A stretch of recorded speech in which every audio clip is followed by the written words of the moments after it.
Yuhu, Anjameko, ku cinta kau apa adanya. Baru saja meluncur ke ruang dengar Anda, mengantarkan kita ke menit yang ke-42. Tinggalkan pukul 19 waktu Radio Kota Batik. Dan masih Anda simak Serbuk Senin Berbuku bersama saya Ribu Tawandi. Ya, kita lanjut aja ya, langsung ya.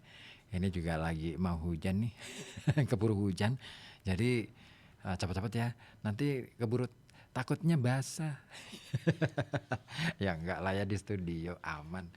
Baik, ini dia di bagian berikutnya. Peter Gary memberi judul kecil Pengkambing Hitaman Raden Ronggo. Dendles jelas menginginkan agar kematian Raden Tirtowijoyo itu menjadi sinyal peringatan bagi siapa saja pejuang Yogya yang berani berbuat macam-macam. Namun, taktik ini sudah terlambat. Waktu untuk membuat konsesi-konsesi dengan pemerintah Belanda sudah berlalu. Tekanan dari pihak gubernur jenderal justru menyebabkan berbagai kelompok yang berbeda-beda di Yogya bersatu padu. Mereka yang entah karena kepentingan sendiri atau memang karena memendam sentimen anti-Eropa yang sengit, kini bergerak bersama dalam sebuah perlawanan terbuka. Raden Ronggo memainkan peran sentral di sini. Segera sesudah kembali dari acara Grebek Puoso di Yogya, pertengahan November 1809, ia tenggelam dalam kesedihan tak terperi lantaran kematian mendadak istri resmi yang sangat dicintainya, Ratu Maduretno, saat melahirkan. Reaksinya atas kehilangan istri direkam secara dramatis dalam babat Pakualaman. Menguburkannya di makam keluarga Ronggo di Gunung Bancak dekat Mauspati. Ia dikabarkan menghabiskan sepanjang hari dan malam meratap di makam istrinya. Ia bahkan ingin mati mengikuti jejak istrinya. Sehingga para bupati bawahannya membujuk-bujuk agar ia segera sadar diri. Begitu Ronggo mulai sadar dan pelan-pelan pulih dari duka pribadi yang mendalam, ia dituduh terlibat dalam suatu serangan lintas perbatasan di daerah tetangga Ponorogo pada 31 Januari 1811. Peristiwa ini menewaskan 2 orang dan mengakibatkan 1 orang luka-luka. Dapat dikatakan, insiden kecil ini menjadi awal pemicu perkembangan yang akhirnya memuncak pada pemberontakan sang Bupati Wedono itu pada bulan November. Raja Surakarta yang menyimpan dendam pribadi pada Ronggo ingin sekali memanfaatkan peristiwa itu dengan membuat pengaduan resmi kepada Dendles, seorang pejabat senior Keraton Surakarta di Ponorogo. Wiryodiningrat secara terpisah juga mengirim sejumlah tuduhan. Salah satu di antaranya yang paling gawat adalah tuduhan bahwa Ronggo telah menampung seorang pelarian militer dari Ponorogo yang sering merampok perangkat gamelan dari daerah-daerah tetangga di wilayah Surakarta. Tidak kurang dari 5 perangkat gamelan telah dibawa ke tempat kediaman Ronggo selama 4 tahun terakhir. Aktivitas semacam itu lebih merupakan suatu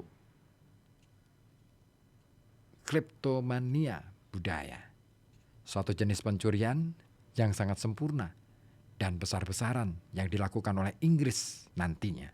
Dan bukan perampokan lintas perbatasan. Namun alasan ini sedikit pun tidak dipedulikan Dendles. Ia memerintahkan Residen Morris mengirim sepucuk surat kepada Sultan dengan isi yang menggarisbawahi bahwa jika Ronggo tidak dihukum, Raja Yogya itu akan menghadapi risiko dimusuhi baik oleh Dendles dan Pakubuwono keempat sekaligus. Sultan sangat murka. Ia melihat aksi-aksi penguasa Surakarta itu sebagai cara memicu permusuhan antara dirinya dan Gubernur Jenderal, dan ia ingat pada peristiwa salah paham antara Kesultanan dan Dendles pada tahun pertama pemerintahan Sang Marskal itu, akibat ulah Sunan. Setelah mendengarkan laporan Ronggo yang disampaikan pada waktu Grebek Mulut 18 April 1810, Sultan lantas berkesimpulan bahwa Bupati Wedono itu berada di pihak yang benar saat menumpas gerombolan 3 perampok yang jahat itu. Disinilah kemudian tumpukan masalah dan persiapan pemberontakan dimunculkan Peter Carey dalam bukunya. Ya, sementara reputasi baik Ronggo terus menjulang di istana karena Sultan membenarkan dirinya, hubungan antara Sultan dan Mores terus memburuk. Di penghujung Juni, ketika residen itu tengah bersiap-siap berangkat ke Semarang untuk bertemu Dendles guna membicarakan soal-soal yang menjengkelkan sekitar tata cara seremonial istana yang baru, istrinya, Jacoba Margareta, ditahan di dalam keretanya ketika sedang bertamasya ke pedesaan. Pelakunya adalah sekelompok bersenjata yang kabarnya bertindak atas perintah Sultan. Istrinya dipaksa kembali ke Yogyakarta. Ketika akhirnya Mores bertemu Gubernur Jenderal, dia disarankan tetap bersikap tegas menghadapi Sultan. Tetapi hubungan Yogyakarta Belanda sekarang sedang mengalami krisis. Di ujung jalan buntu menyusul perundingan soal sejajar tidaknya kedudukan tempat duduk itu, Mores menemukan dirinya yang dalam kata-kata Babat Pakualam ibarat sebutir telur di antara 2 ujung batu yang tajam. Jabatannya sebagai residen pun berakhir. Pada tanggal 1 September 1810, Peter Engelhard kembali ke Yogyakarta menggantikan Mores. Marskal memutuskan untuk memberi konsesi-konsesi dan Sultan diizinkan untuk menerima residen baru itu di Sri Menganti dengan duduk di atas tahtanya dengan gaya lama. Engelhard yang diplomatis itu diinstruksikan untuk menenangkan hati Sultan yang sedang galau. Namun suasana tenang itu hanya berlangsung sesaat. Hanya 10 hari setelah kedatangan Engelhard, datang berita tentang serangan terhadap seorang Tionghoa pemborong pemungutan pajak petani di Demak oleh sekawanan perampok dari desa Gabus di kawasan Grobogan Wonosari, Yogyakarta. Opium, uang tunai, dan perhiasan bernilai sekitar $10.000 Spanyol atau setara dengan $1 juta Amerika Serikat sekarang dirampas. Muncul kecurigaan. Beberapa anggota gerombolan itu adalah para pelarian atau desertir dari pasukan Garnisum Semarang, yang terhadap mereka ini baik Sultan maupun Raden Ronggo tidak mengambil tindakan apapun. Dendles marah besar. Ia lalu memerintahkan Engelhard untuk menekan demi kepuasan sensasional. Dikembalikannya seluruh barang yang dirampok dan menangkap para perampok itu dalam tempo 15 hari. Jika tidak, tentaranya akan segera masuk menyerang daerah kekuasaan Yogyakarta. 20 hari berlalu sebelum Sultan berkenan memberi waktu kepada Engelhard untuk bertatap muka. Setelah mendengar ancaman Gubernur Jenderal, Sultan Yogyakarta dengan tenang berkata kepada residen melalui sekretaris penerjemahnya bahwa Sultan tidak berkeberatan dengan tuntutan Dendles, bahwa Sultan akan memberinya rasa puas, tetapi Sultan akan merasa malu jika Gubernur Jenderal memerintahkan tentaranya memasuki wilayah teritorial Yogyakarta. Untuk sementara, tidak ada sesuatu yang dapat dilakukan, tegas Sultan, sampai nanti kembalinya Komisi Penyelidik Yogyakarta dari Gerobokan Wonosari. Atas sikap Sultan yang piawai dalam menunda-nunda putusan ini, Dendels dengan geram menulis di pinggiran surat laporan Engelhardt, "Saya akan tunggu satu kiriman surat lagi. Setelah itu, saya tidak mau lagi menunggu hasil Komisi Penyelidik Yogyakarta." Kenyataannya kemudian, dalam tempo hampir 2 minggu lagi, masih banyak kiriman surat sebelum komisi itu kembali. Menyusul pertemuan di keraton, Engelhardt menerima kejutan kunjungan di tengah malam di rumah kediamannya di Karesidenan. Raden Ronggo datang untuk memberitahukan keberangkatannya ke Madiun dan akan tinggal di sana sampai berakhirnya bulan puasa. Engelhardt jadi curiga dan bertanya-tanya. Sangat terdengar ganjil bagi saya, karena menurut kebiasaan di akhir bulan puasalah para bupati wilayah mancanegara timur membuat acara mudik tahunan mereka ke Madiun, dan mereka biasanya melakukan kunjungan resmi di kediaman residen untuk bersama-sama pamitan. Langkah pertama pemberontakan Ronggo dimulai. Pada saat kedatangannya di Madiun, tembok-tembok kediamannya di Maospati yang mirip keraton yang masih belum selesai diperkuat dengan bambu runcing dan meriam. Kontak-kontak juga dilakukan dengan Pangeran Prangwedono atau Mangkunegoro II, teman karibnya, yang memberi jaminan bahwa jika legionnya akhirnya nanti dikerahkan melawan Ronggo, senjata para serdatunya tidak akan memakai peluru tajam. Para bupati bawahan Ronggo juga diberitahu bahwa Bupati Wedono itu tidak akan muncul di istana pada waktu Grebek Mulut di penghujung April 1811. Noto Diningrat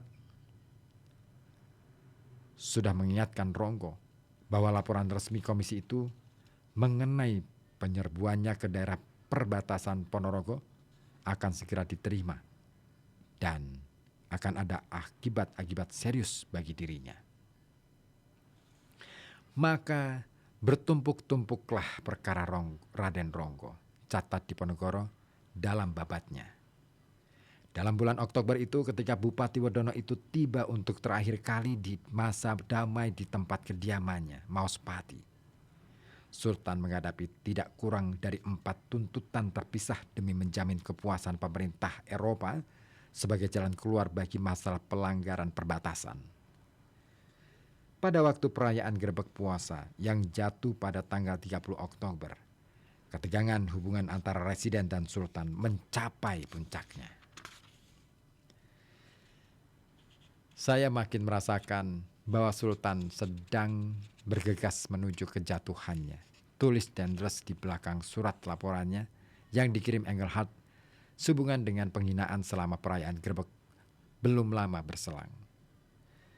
Tetapi ia memutuskan untuk memberi Sultan satu kesempatan terakhir dengan mengutus deputinya Van Bram ke Yogyakarta sambil membawa beberapa surat yang berisi tuntutan penjelasan memuaskan dari Raja Yogyakarta tentang 3 kasus besar yang masih menggantung atas diri Ronggo, dan juga memperingatkan Sultan mengenai ambisi politik adiknya, Pangeran Notokusumo. Tatkala pendekatan ini gagal, catatan di pinggir surat itu juga memberikan petunjuk bahwa Gubernur Jenderal sudah membuat persiapan militer dengan mengontak Panglima Divisi Semarang, Brigadir Jenderal FCP Van Winkelman. Tidak lama setelah Van Bram memulai misi 3 harinya, antara 10 sampai 13 November, datang surat kedua dari Gubernur Jenderal. Nada surat resmi ini lebih menggemparkan. Inti pesannya ialah memperingatkan Sultan atas tentang ambisi adiknya Pangeran Notokusumo yang dikatakan punya rencana-rencana tertentu terhadap kesultanan. Dendles juga menyatakan bahwa baik Raden Ronggo yang sekarang sedang kembali ke Yogyakarta maupun dan istri kesayangan Sultan, Ratu Kencana Wulan, terlibat dalam persekongkolan ini.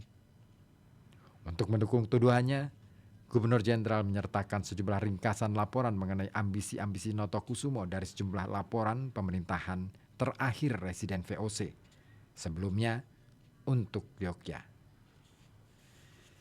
Tujuan Marskal ialah menempatkan baik Notokusumo dan Raden Ronggo dalam posisi sulit untuk kemudian mereka dapat diserahkan ke tangan pemerintah Eropa. Kalau begitu, nanti kejadiannya, Dendles mengharapkan tidak akan ada perlawanan lagi dari Keraton Yogyakarta. Ia sangat yakin bahwa putra mahkota dapat didukung sebagai sekutu kunci pemerintah kolonial. Ia akan mulai dengan Ronggo. Ia lalu mengirim perintah kepada Van Bram agar supaya Bupati Wedana itu ditempatkan di bawah kewenangan pemerintah dan datang ke pusat pemerintahannya yang baru di Buitenzorg atau Bogor untuk menjawab dan mempertanggungjawabkan semua tuduhan yang dialamatkan kepadanya. Perintah itu kemudian berubah, bukan di Bogor, di mana 1.000 anggota pasukan pengikut Ronggo tidak dapat ditampung, tetapi sebaiknya terus ke Batavia. Karena Gubernur Jenderal telah memutuskan bahwa penguasa wilayah mancanegara timur itu tidak akan hidup lebih lama lagi. Jumlah pengikut dan penempatan penampungan mereka untuk jangka waktu lama tentu bukan masalah. Untuk menjamin kerjasama dari pihak Sultan, Dendles mengusulkan agar Sultan diberi 1 dosis besar rasa takut. Ia mengusulkan agar bala tentara von Winkelmann di Semarang dapat dikerahkan guna menimbulkan rasa ancaman akan diserang.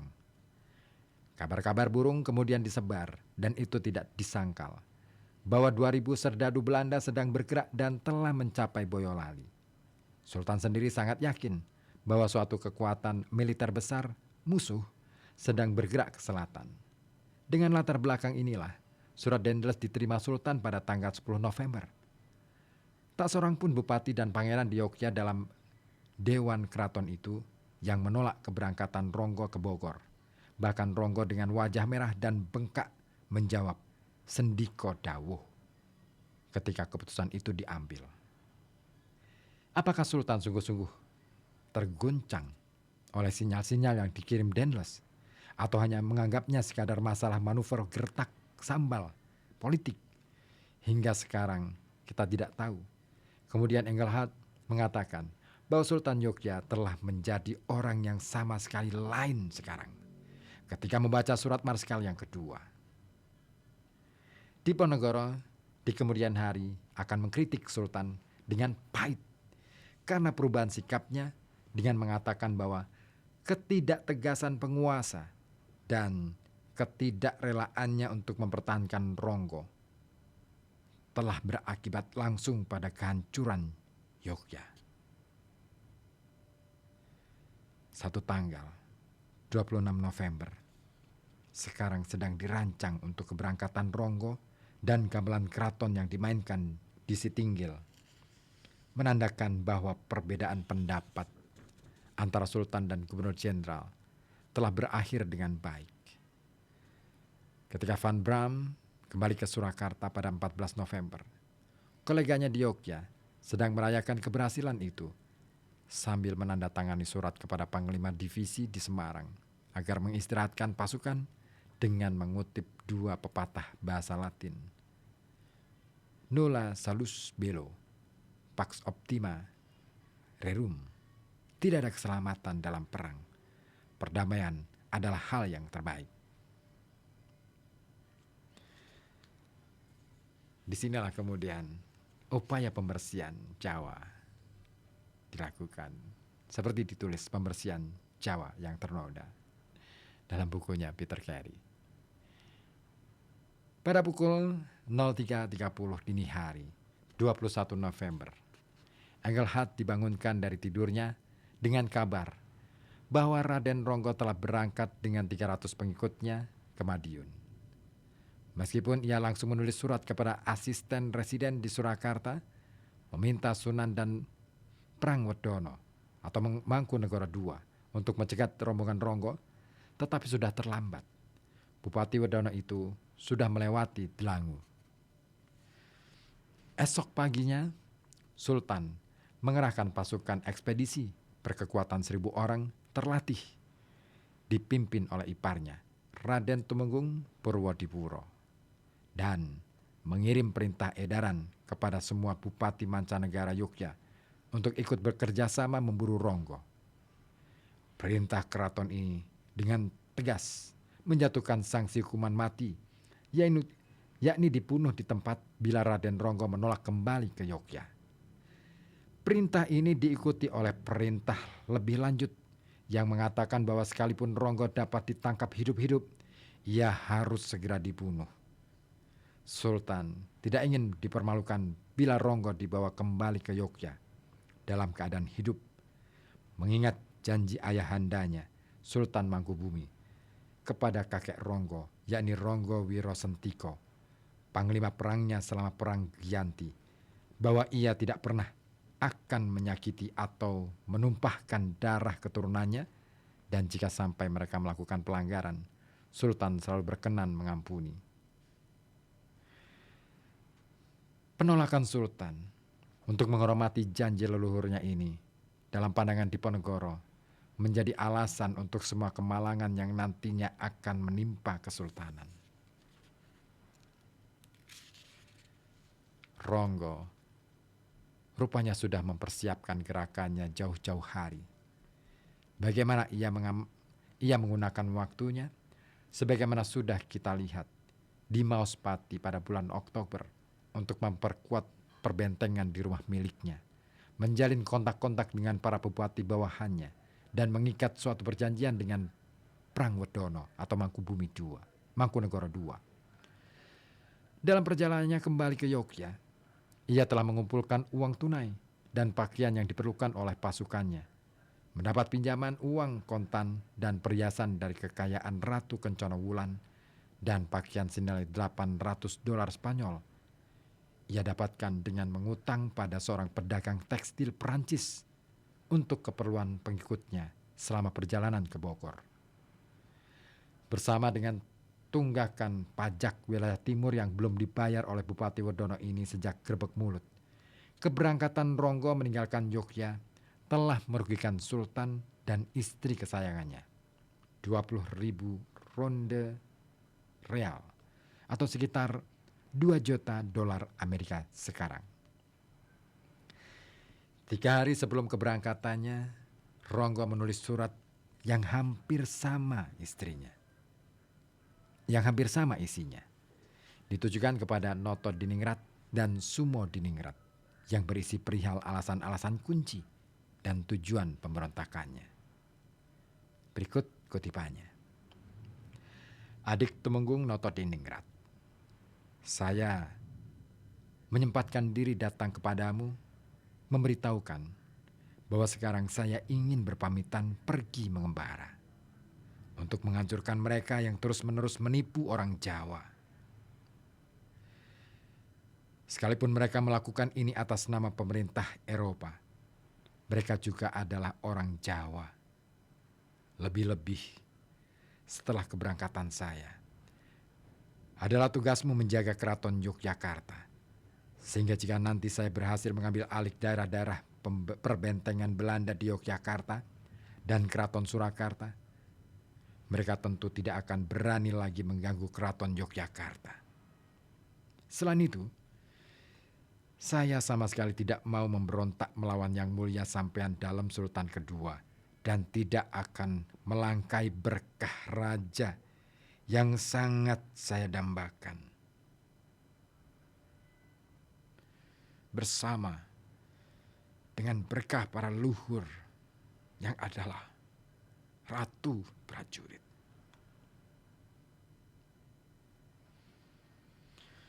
Dan jangan sampai Yang Mulia sendiri Sampean Dalem berkeinginan untuk mencelakakan saya. Demikian keinginan saya yang terdalam. Sebab sungguh-sungguh dari hati yang terdalam, saya ingin membersihkan kecemaran dari tanah Jawa. Dan ingin saya bersyukur kepada Allah.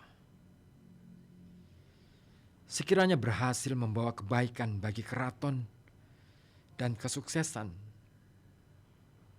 bagi hati sanubari yang mulia Sultan.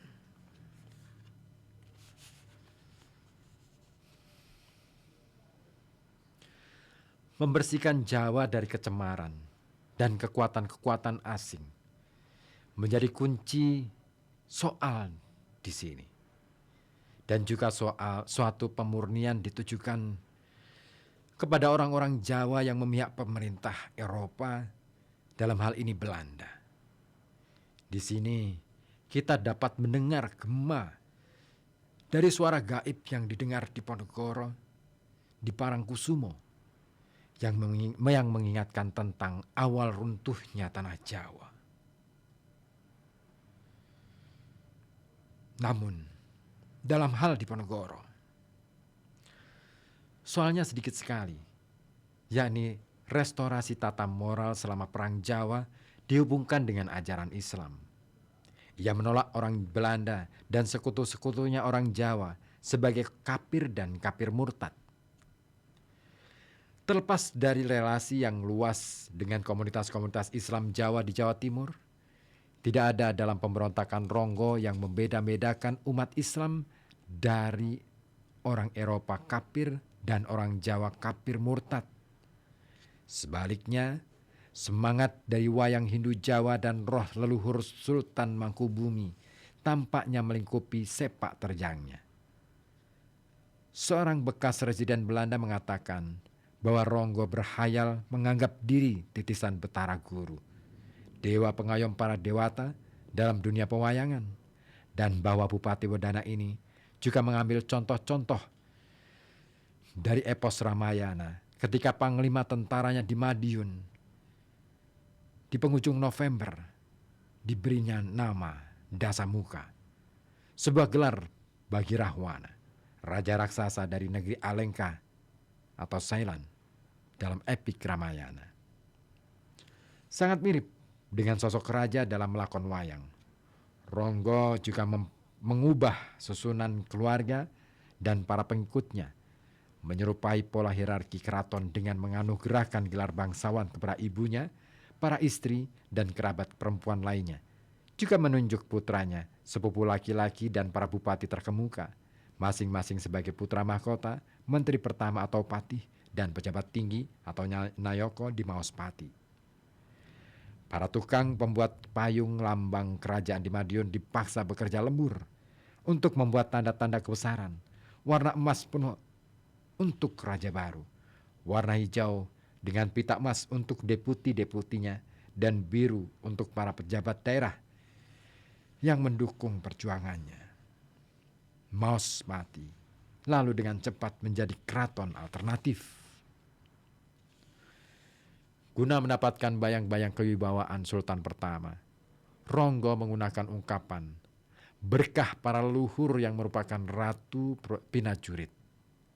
Bahkan gelar raja yang ia sandang pun mengikuti gelar keraton Kanjeng Susuhunan Prabu Engologo ingkang anggrengani keraton Pinajurit ing Maospati, ingkang Angumbara Amangun Jurit. Yang Mulia Paduka Raja, penguasa dalam perang dari istana Ratu Prajurit di Maospati yang sedang mengembara memimpin perang. Mengingatkan gelar yang diambil Mangkubumi ketika ia pertama kali pergi melakukan pemberontakan bersama Raden Mas Said atau Mangkunegoro I di Sukowati tahun 1746. Salah satu aspek pemberontakan Ronggo yang berbeda dengan perang di Ponorogo 15 tahun kemudian adalah pendekatannya kepada komunitas-komunitas Tionghoa. Sebelum pemberontakan itu, Ronggo telah menjalin hubungan yang dekat dengan komunitas-komunitas Tionghoa lantaran posisinya sebagai kepala penguasa persewaan gerbang cukai sultan di Madiun. Ronggo dan masyarakat Tionghoa itu sama-sama cemas dengan ancaman terhadap kepentingan ekonomi lokal mereka oleh kegiatan para pengusaha dan penebang kayu berkebangsaan Eropa. Ronggo mendeklarasikan dirinya sebagai pengayom dari semua orang Jawa dan orang Tionghoa yang telah diperlakukan tidak adil oleh pemerintah Eropa, dan mendesak mereka untuk bekerja sama menghabisi para pejabat Belanda yang telah merampas kemakmuran dan keberadaan tanah Jawa. Komunitas-komunitas Tionghoa Peranakan yang kaya di Lasem, Tuban, dan Sidayu di pantai utara menjadi target utamanya. Ia mengharapkan bantuan mereka dalam serangkaian serangan terhadap garnisun-garnisun Belanda yang terentang di sepanjang pantai utara antara Rembang, Surabaya, dan mendesak mereka untuk mengambil oper kantor-kantor dan pos-pos pertahanan orang-orang Eropa yang berhasil direbut dan berjaga-jaga terhadap kemungkinan serangan balik. Hanya 2 hari sebelum pasukan gerak cepat mengepungnya di Sekaran, pada 17 Desember, Ronggo mendekati kapiten Cina di Lasem dan Rembang, sambil menjanjikan kepada mereka bahwa begitu orang-orang Eropa berhasil dihancurkan, mereka akan menikmati perlindungannya dan keturunan mereka akan mewarisi kedudukan resmi orang tua mereka. Imbauan Ronggo kepada masyarakat Tionghoa itu menunjukkan pemahamannya yang tepat atas pentingnya peran ekonomi dan sosial mereka di wilayah timur. Kondisi susah derita mancanegara timur terhadap Belanda memainkan peran menentukan dalam membangkitkan dukungan lokal bagi pemberontakan Ronggo. Mereka yang sangat menderita lantaran monopoli kayu jati oleh pemerintah kolonial berdiri di barisan terdepan mendukungnya ketika ia membuat perjalanan ke Madiun di hari-hari terakhir musim hujan di bulan November. Tuntutan Ronggo bahwa daerah-daerah pesisir atau pantai utara harus diserahkan kembali kepada masyarakat Jawa juga merupakan tujuan yang sangat didambakan oleh para raja Jawa Tengah bagian selatan. Sekalipun pemberontakan itu hanya berlangsung singkat, usaha Ronggo telah melibatkan komunitas Tionghoa dalam perjuangannya ternyata sangat kontras dengan situasi perang Jawa yang justru anti Tionghoa. Mengapa bisa begitu? Sejumlah kecil penjaga pintu cukai jalan di wilayah mancanegara timur ketika dibandingkan dengan situasi di Jawa Tengah bagian selatan sebelum Perang Jawa, mungkin sedikit dapat menjelaskannya. Pada saat yang sama, komunitas Muslim Tionghoa di pantai utara yang dihimbau oleh Ronggo dengan tiada kenal lelah, itulah yang memberikan dukungan paling konsisten kepada Diponegoro dalam perjuangan melawan Belanda.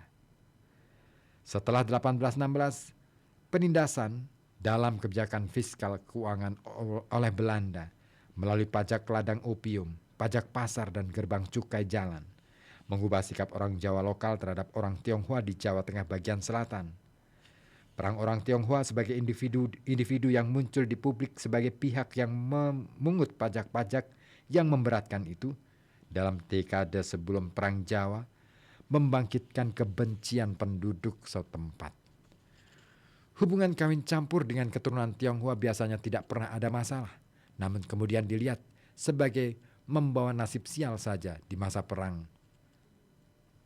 Pemberontakan Ronggo juga menggarisbawahi arti penting paham mesianis Jawa yang sekali lagi memberikan ciri-ciri awal perlawanan Diponegoro. Babat Keraton Yogya menggambarkan bagaimana wakil Ronggo, Mas Tumenggung Sumo Negoro, mendapat inspirasi gaib bahwa Bupati Wedono dari Maospati itu akan memerintah di Keraton Kuto Petik di Projo atau Kerajaan Ketonggo.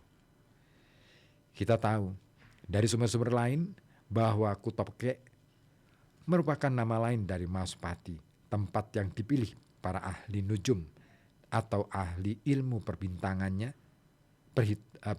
sebagai tempat yang paling menguntungkan untuk kediaman atau dalam baru bagi Ronggo ketika ia pindah dari Wonosari pada awal 1800-an. Hal ini mensugesti Ronggo untuk melihat dirinya sebagai seorang ratu adil. Saat pemberontakan Ronggo terjadi di tahun Wawu, tahun ke-7 dari putaran siklus Jawa 8 tahunan yang juga syarat makna, saat itu dilihat sebagai waktu yang tepat bagi Ratu Adil untuk muncul. Diponegoro juga mengambil gelar Eru Cokro bagi dirinya juga di tahun ini. Tampaknya Ronggo mendapat dukungan diam-diam dari banyak penguasa dan pangeran di Jawa Tengah bagian selatan yang berharap nantinya dapat mengambil manfaat dari pemberontakan itu untuk maksud-maksud dan kepentingan mereka sendiri. Baik Pangeran Notokusumo dan putranya, Notodiningrat, terlihat dalam persekongkolan gelap tersebut, bahkan sebelum Ronggo berangkat dari Yogyakarta. Segera sesudah kabar keberangkatan Ronggo merebak, kediaman Notokusumo dijaga ketat dan perintah tangkap langsung dikeluarkan baik bagi dia maupun anaknya. Pada tanggal 17 Desember, pada hari kematian Ronggo, mereka dikirim ke Batavia lewat jalan darat, di mana mereka ditahan oleh Dendles di Benteng Baru, Mr. Cornelis, atau sekarang Jatinegara, sebelum kemudian dipindahkan ke Cirebon. Di sana, Marskal berencana mengeksekusi mati mereka. Posisi Sultan sendiri sangat sulit. Sultan dianggap sangat mendukung langkah Ronggo dan terlibat dalam persekongkolan dengan Bupati Wodono itu. Tetapi permintaan Marskal bahwa Engelhard menahan Sultan dan bersama panglima kuncinya, Sumodiningrat, ditolak. Residen tidak dalam posisi siap untuk melaksanakan perintah yang begitu drastis, mengingat Sultan Yogyakarta sampai sejauh ini menunjukkan kerjasamanya. Diponegoro bahkan berpikir bahwa Sultan telah berpaling dari Ronggo, tokoh yang pernah jadi favoritnya. Sehingga keputusan Sultan untuk mengirim pasukan pengejar di bawah pimpinan Purwodipuro untuk mengejar dan menangkap Bupati Wodono itu dilihat oleh Diponegoro sebagai dosa besar akibat kemarahan. Kelangkung ing Dukoniro Sultan. Nyatanya, pengiriman pasukan ini tidak mencapai banyak hasil. Komandannya, Purwodipuro, malah menghabiskan waktu berdagang opium dan tukar-menukar mata uang, meninggalkan Ronggo untuk dikejar oleh pasukan gerak cepat yang dikomandoi oleh mantan sais kereta Sultan, Indo-Jerman kelahiran Batavia, Sersan Lucas Leberveld. Beberapa tahun kemudian muncul bukti bahwa Sultan bukanlah sama sekali tidak tahu terhadap masalah pemberontakan Ronggo ini. Sultan bahkan dikatakan telah merancang bersama Sunan Pakubuwono keempat untuk mengordinasikan suatu pemberontakan umum di daerah-daerah kekuasaannya melawan Dendles bila Ronggo sukses dalam serangannya ke pesisir. Bukti ini datang dari seorang kiai lokal yang sangat dihormati, Murmo Wijoyo. Kiai ini juga punya kontak-kontak luas dengan kedua keraton ini sebagai guru agama dan penasihat spiritual, dan telah menjadi urusan rahasia antara Keraton Surakarta dan Yogyakarta. Jika sumber ini dapat dipercaya, maka jelaslah sudah bahwa Sunan memainkan peran ganda, karena ia juga menulis surat kepada Dendles yang melaporkan bahwa Sultan sebetulnya satu kubu dengan Ronggo.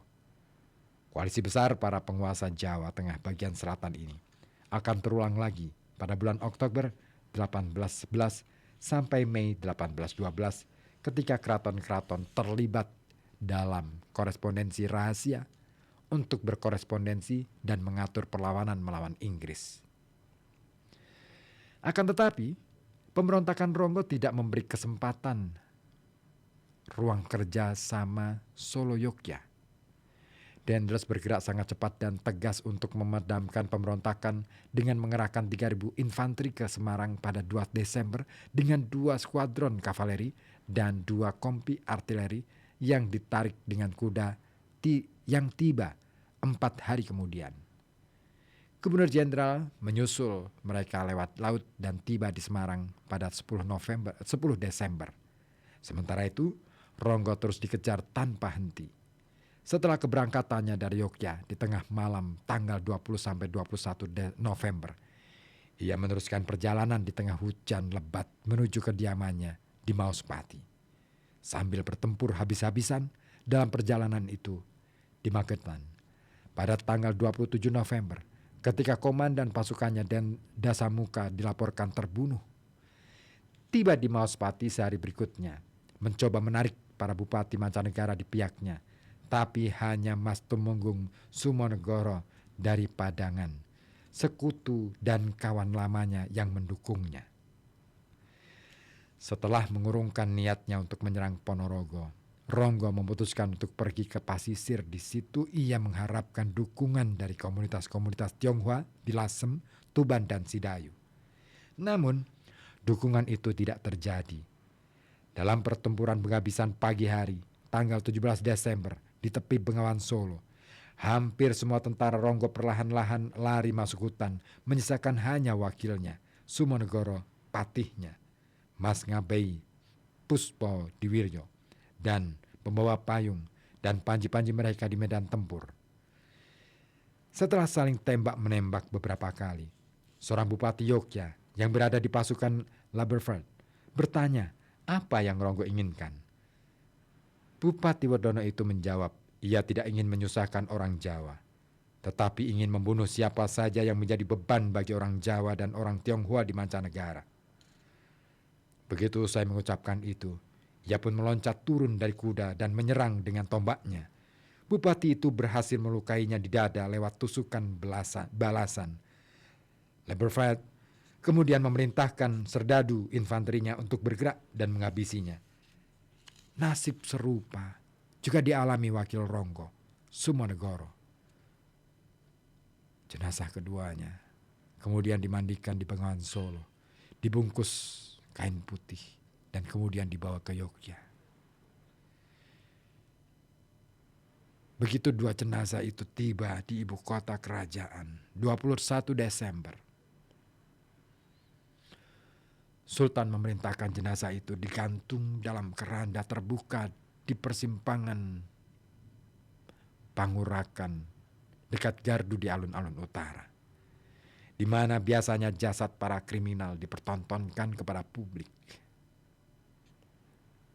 Di Ponorogo Muda, boleh jadi menyaksikan pemandangan memilukan itu saat mengunjungi keraton. Sehari kemudian, 22 Desember, kedua jenazah itu diturunkan dan dikebumikan di pekuburan para pengkhianat di Banyu Sumurup, sebelah tenggara Imogiri yang berbatasan dengan Gunung Kidul. Ya, kesimpulannya, meskipun hidup Raden Ronggo berakhir tragis, namun pemberontakannya tercatat sebagai peristiwa besar dalam sejarah keraton-keraton Jawa Tengah bagian selatan. Sebelum 1810, meskipun gertakan suara Dauntless cukup keras, pendulum keseimbangan kekuasaan tidak sampai bergerak secara menentukan ke pihak pemerintahan Eropa. Kemampuan Sultan untuk bertahan menghadapi tekanan pemberlakuan tata seremonial baru dan keterampilannya untuk memberi jawaban yang melingkar-lingkar demi mengulur-ngulur waktu terhadap tuntutan Gubernur Jenderal untuk suatu jawaban yang memuaskan dalam sejumlah masalah di perbatasan, menunjukkan bahwa kekuasaan pemerintahan Eropa masih berada dalam batas-batasnya. Di Jawa Tengah bagian selatan, batas-batas yang wajar ini tetap berjalan terus secara demikian, hingga datang serangan Inggris ke Keraton Yogyakarta pada 20 Juni 1812, ketika hambatan-hambatan intervensi itu dikarenakan kekuatan militer berbasis keraton akhirnya disapu bersih. Namun, situasi di mancanegara jelas berbeda. Di sini, Ronggo sungguh menjadi pahlawan terakhir. Kematiannya mempercepat transformasi wilayah timur ini ke dalam zona ekonomi di bawah pengaruh Eropa secara menentukan. Sekalipun mereka membungkus perlawanan mereka dengan jargon-jargon seperti membela wong cilik, khususnya mereka yang mengandalkan hutan jati sebagai sumber penghidupan. Motivasi utama mereka hanyalah untuk melindungi kepentingan ekonomi mereka sendiri. Dalam hal ini, mereka mendapat dukungan diam-diam dari Sultan, dan jika kita percaya pada kesaksian dari figur-figur seperti Kiai Murmawijoyo, dukungan juga datang dari Sunan dan Prangwodono atau Mangkunegoro kedua. Kegagalan pemberontakan Ronggo di timur menandakan suatu titik ketika keseimbangan kekuatan di kawasan yang berbatasan dengan pesisir yang dikuasai Belanda bergeser secara menentukan menjadi keunggulan di pihak pemerintah Eropa. Sejak saat itu, daerah-daerah di wilayah timur selalu ditarik-tarik ke dalam orbit kekuasaan Eropa. Dalam tempo 2 dasawarsa saja yang pendek itu, seluruh mancanegara dapat dianeksasi oleh pemerintah Eropa. Makna politis dari semua ini tidak luput dari kesadaran Diponegoro yang mengecap tindakan pengecut Sultan kedua sebagai sebuah dosa besar yang menyialkan keraton Yogyakarta. Kekagumannya pada Ronggo berbinar-binar dalam babat tulisannya. Di sini Raden Ronggo sebagai ningrat muda Yogyakarta yang nyaris seusia dengan pangeran, seorang muda seperti dirinya, sangat menikmati relasi yang kuat dengan komunitas-komunitas Islam Jawa lokal dan siap terjun berjuang daripada mati secara menyedihkan sebagai seorang tawanan penguasa Eropa. Ronggo adalah kesatria, pangeran prajurit yang bagi Diponegoro merupakan suri teladan. Ketika ia melawan kondisi-kondisi ekonomi dan politik yang sama di Jawa Tengah bagian selatan sebelum Perang Jawa. Kedekatan dalam ikatan keluarga dengan Ronggo makin erat lagi ketika kemudian ia menikahi putri Bupati Wodono itu dan keponakannya.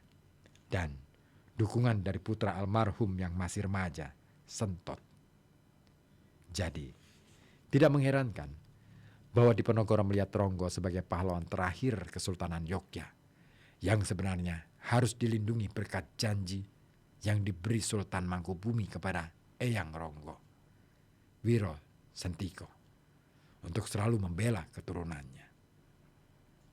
Ketika tiba giliran pangeran untuk maju mempertahankan tatanan moral Jawa, ia melakukan itu di bawah panji-panji yang jauh lebih luas, yakni panji-panji Islam Jawa, dan dengan semangat mesianis Ratu Adil yang lebih hebat lagi dibanding Ronggo. Tetapi roh dari Bupati Wodono yang terbunuh itu dan panggilan jiwanya sebagai Ratu Pinajurit Mataram akan terus membayangi dan mewarnai perjuangan sang pangeran. Tuntas sudah bab kelima. Saya tidak tahu. Sedih. Pokoknya dalam banget deh cerita dari Ronggo ini, Raden Ronggo. Oke, terima kasih yang bergabung, Mas Takim. Semakin kesini semakin menarik nih Mas Rip. Oke, dari kisah ini saya menemukan jawaban Mas. Kenapa Belanda bisa selama 350 tahun menjajah Indonesia? Karena dulu kerajaan-kerajaan juga kesultanan tidak saling mendukung, malah cenderung saling ingin menguasai wilayah. Jadi sangat mudah sekali diadu domba oleh Belanda. Coba kalau dari dulu saling bekerja sama, cepat kalah tuh si Belanda. Iya, memang begitu. Tapi apapun itu ya, saya nggak tahu ya. Perasaan saya tadi pada saat membaca kutipan dari suratnya Ronggo, dalam banget. Terus terang dalam banget. Gak tahu apa yang terjadi pada diri saya. Pokoknya itu dalam banget. Dan gak tahu ya. Saya ngerasa bahwa itu ada getaran yang luar biasa dalam surat itu. Saya tidak bisa berkata-kata dengan surat itu. Pokoknya nggak tahu aja, tiba-tiba aja gitu. Apalagi kita tahu ya, akhir hayat Raden Ronggo tragis gitu. Tragis banget. Dan itu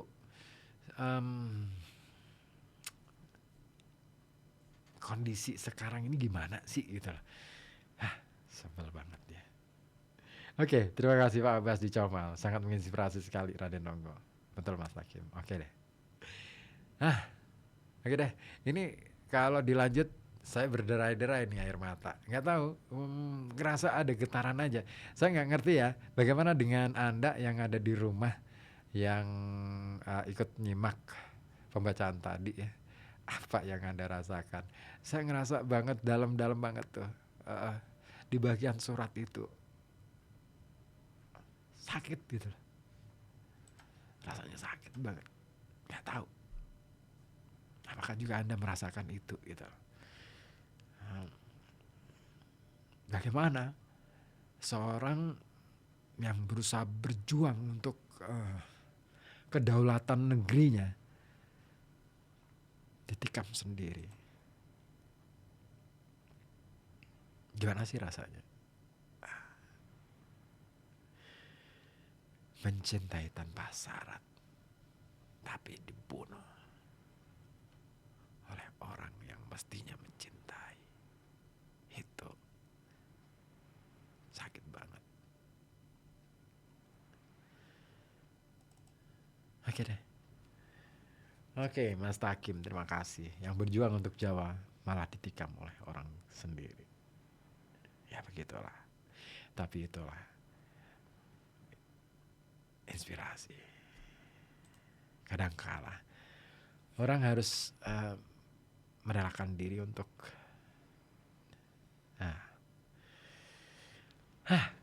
Pak Abbas sebetulnya nyesek ya. Kenapa tanpa dukungan saudara-saudara sebangsanya gitu ya.